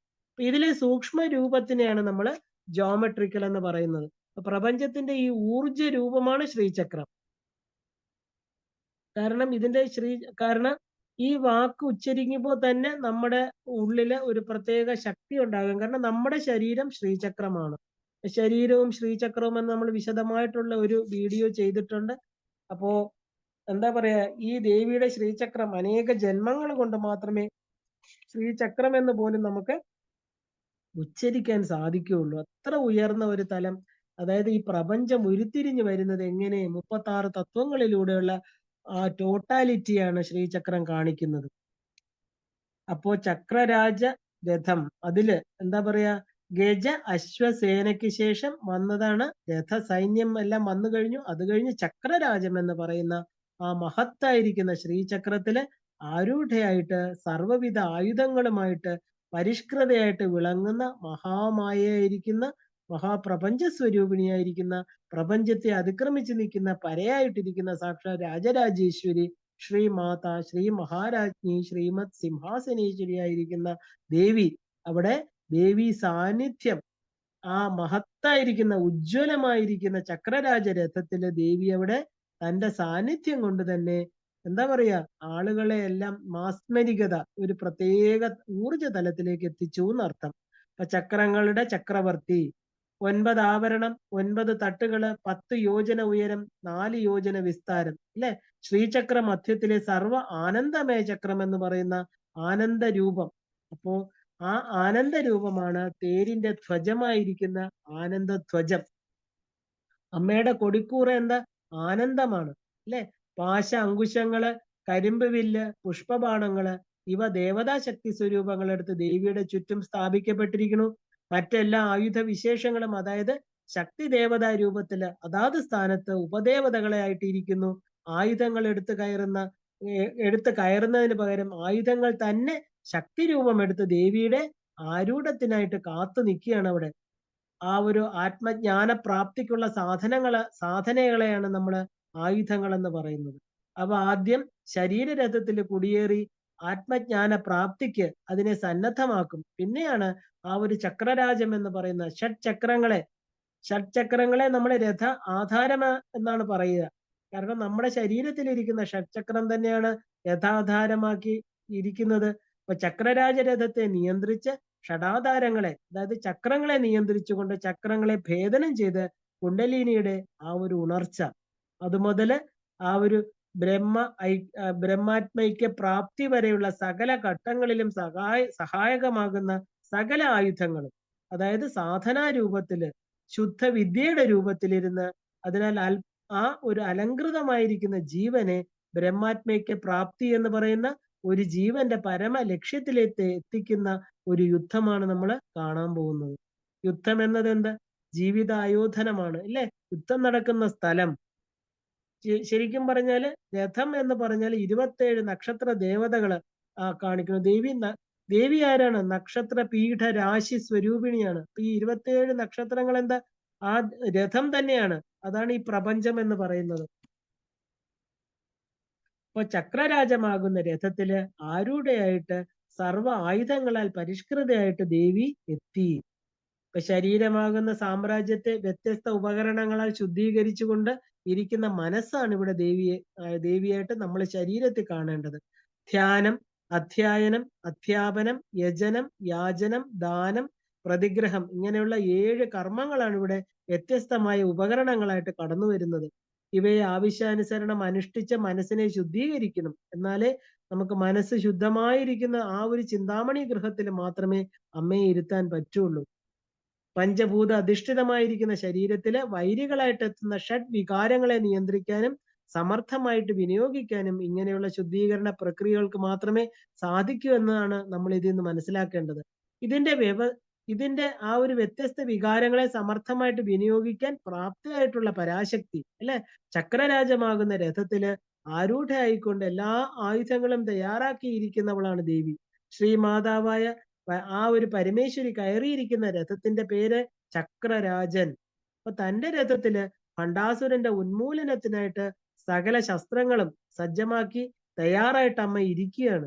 ആ ദേവിക്ക് അനുഗമിക്കാൻ വേണ്ടി 2 മന്ത്രിമാരുടെ രഥങ്ങൾ കൂടെയുണ്ട്. അടുത്തടുത്ത 2 നാമങ്ങൾ ആ 2 ദേവതമാരെയാണ് കാണിക്കുന്നത്. അവരുടെ രഥങ്ങളാണ് ഇനി പറയാൻ പോകുന്നത്. അവർ ഒത്തൊരുമിച്ചാണ് ഭണ്ഡാസുരന്റെ പടയോട് ഏറ്റുമുട്ടാൻ പോകുന്നത്. അപ്പൊ ഏത് കാര്യത്തിന് ഇറങ്ങുമ്പോഴും നമ്മൾ പൂർണ്ണമായിട്ട് സജ്ജമായിരിക്കണം എന്നാണ് ഇത് കാണിക്കുന്നത് ഇല്ലേ? ഈ നാമം അതാണ് നമുക്ക് പറഞ്ഞു തരുന്നത്. ഇതിന്റെ താത്വികാർത്ഥം ചിന്തിക്കുകയാണെങ്കിൽ ചക്രരാജൻ എന്ന് പറഞ്ഞാൽ സാക്ഷാൽ ശ്രീചക്രം തന്നെയാണ്. 9 നിലകൾ നമ്മൾ കണ്ടു. 9 ഭാഗങ്ങൾ ശ്രീചക്രത്തില് ആ ഒരു വൃത്ത ബിന്ദുവിനെ ചുറ്റി ശക്തി പ്രതീകമായിട്ട് 5 അധോമുഖ ത്രികോണങ്ങളും ഊർധ്വമായിട്ട് 4 ശ്രിവ ത്രികോണങ്ങളും. അപ്പൊ മൊത്തത്തിൽ 43 ത്രികോണങ്ങളായിട്ട് മാറുന്നുണ്ട് ഇത്. ഈ 43 ത്രികോണങ്ങളായിട്ട് 43 ദേവതമാര് 79 യോഗിനിമാര് ഇത്രയും പേരാണ് അധിവസിക്കുന്നത്. ഇതാണ് നമ്മുടെ സങ്കല്പം. അപ്പൊ ഇതില് ബിന്ദുസ്ഥാനമാണ് പരാശക്തിയുടേത്. ആ ബിന്ദുവിലിരുന്ന് അവരെ എല്ലാം ശുദ്ധീകരിച്ചുകൊണ്ടിരിക്കുന്നു ദേവി. യോഗികളുടെ ഭാഷയിലെ കുണ്ടലിനി ശക്തി ശരീരവുമായിട്ട് ബന്ധപ്പെട്ടതാണ്. ഈ ശരീരമാകുന്ന ശ്രീചക്രത്തില് 6 ആധാരങ്ങളിൽ 7ാമത്തെ ആധാരവുമായിട്ട് ബന്ധപ്പെടുത്തിയിരിക്കുകയാണ്. അത് മൂലാധാരം മുതൽ ആജ്ഞ വരെയുള്ള 6 ആധാരങ്ങൾ. ഇതിനെയാണ് ഷഡാധാരങ്ങൾ എന്ന് നമ്മൾ പറയുന്നത്. അതിനെ താണ്ടി 7ാമത്തെ ആധാരമായിരിക്കുന്ന സഹസ്രാരത്തിൽ വസിക്കുന്നതും ഈ കുണ്ടലിനി ശക്തി തന്നെയാണ്. രണ്ടും ഒന്ന് തന്നെയാണ്. കുണ്ടലിനി ശക്തി ശരീരമാകുന്ന രഥത്തെ നിയന്ത്രിച്ചു കൊണ്ടിരിക്കുന്നു. 996ാമത്തെ ശ്രീചക്രത്തിന്റെ വിവരണമാണ്. അപ്പൊ അതിലേക്ക് എത്തിച്ചേരാനുള്ള ആ ഒരു സാധനകളെയാണ് നമ്മൾ ആദ്യമായിട്ട് പഠിച്ചു തുടങ്ങുന്നത്. ബാക്കി നാമങ്ങളെല്ലാം തന്നെ ഇതെന്താ, നമ്മൾ എങ്ങനെ അവിടെ എത്തിച്ചേരാം? അപ്പൊ ജ്ഞാനത്തിന്റെ ആ ഉയർന്ന തലമാണ് ആ ഒരു വെള്ളത്താൽ ചുറ്റപ്പെട്ട ശരീരമണ്ഡലത്തിന് നേതൃത്വം നൽകിയ അലങ്കരിക്കുന്ന ആത്മാവായും ഈ നാമത്തെ നമുക്ക് കാണണം. കാരണം വികാരങ്ങളുടെ സമർത്ഥമായ നിയന്ത്രണമാണ് ഈ ഒരു നാമശ്രവണത്തിലൂടെ നമ്മൾ നേടേണ്ടത്. കാരണം ഇത്രയും നാമങ്ങൾ നമ്മൾ വെറും 68 നാമങ്ങളിലൂടെ തന്നെ തുടക്കം എങ്ങനെ വേണം, ഒരു സാധകൻ എന്തൊക്കെ ചെയ്യണം, എല്ലാ കാര്യങ്ങളും നമ്മൾ അറിഞ്ഞാണ് പോകുന്നത് ഇല്ലേ? കാരണം എങ്കിൽ മാത്രമേ സഹസ്രാര പത്മത്തിലിരിക്കുന്ന സദാശിവനുമായിട്ട് ഐക്യം പ്രാപിക്കാൻ സാധിക്കുകയുള്ളൂ. അപ്പൊ ഇനി വരുന്ന നാമങ്ങളില് ഏറ്റവും പ്രധാനപ്പെട്ട രണ്ട് ദേവിയുടെ സേനാധിപതിയായിരിക്കുന്ന ദണ്ഡനാഥ എന്ന് പറയുന്ന സാക്ഷാൽ ബൃഹത് വാരാഹി അംബ, ആ ദേവിയെക്കുറിച്ചും അടുത്തത് ഗേചക്രരഥാരൂഢ മന്ത്രിണീ പരിസേവിത. കാരണം ആ ഒരു മന്ത്രിണി എന്ന് പറയുന്ന ശ്യാമാദേവി അല്ലെ, ശ്യാമളാദേവി, ആ ദേവിയാണ് ആദ്യം. ഇനി നമ്മൾ രണ്ട് പ്രധാനപ്പെട്ട രണ്ട് ദേവതകള്, സദാ ശ്രീചക്രവുമായിട്ട് സഞ്ചരിക്കുന്ന രണ്ട് രഥങ്ങള്, ഗിരിചക്രവും ഗേചക്രവും. ഇതില്ലാതെ ദേവി ഇല്ല. ദേവി ഉണ്ടെങ്കിൽ ഇവര് രണ്ടുപേരും ഉണ്ടായിരിക്കും. ശ്രീവിദ്യ ഉപാസനയിൽ ഇവരെ രണ്ടുപേരെയും പൂജിക്കാതെ ശ്രീചക്ര പൂജയ്ക്കോ ദേവിയെ സാക്ഷാൽ പരാശക്തിയെ പൂജിക്കാനോ സാധ്യമല്ല. ദേവിയുമായിട്ട് അഭിന്നയായിരിക്കുന്ന രണ്ട് പ്രധാനപ്പെട്ട ദേവതകളാണ് ഇനി നമ്മൾ കാണാൻ പോകുന്നത്. ഇത് നമുക്ക് അടുത്ത ദിവസം കാണാം. ഇന്ന് നമുക്ക് ഇവിടെ നിർത്താം. കാരണം അത് കുറച്ചുകൂടെ നല്ലതായിട്ട് നമുക്ക് കാണേണ്ടതായിട്ടുണ്ട്. അപ്പോ ഭക്തിം ഭാഗ്യം യശജ്ഞാതിം വിദ്യാബുദ്ധിം ശ്രീയമ്പലം ആയുഷ്യം മുക്തി ആരോഗ്യം ദേഹിമേ പരമേശ്വരി എന്ന് പറഞ്ഞുകൊണ്ട് എല്ലാം ആ സർവം ലളിതാർപ്പണമസ്തു അമ്മയുടെ പാദങ്ങളിൽ എല്ലാത്തെയും അർപ്പിച്ചുകൊണ്ട് നമുക്കിന്ന് ഇവിടെ നിർത്താം. എല്ലാവർക്കും ശ്രീമാത്രേ നമഃ.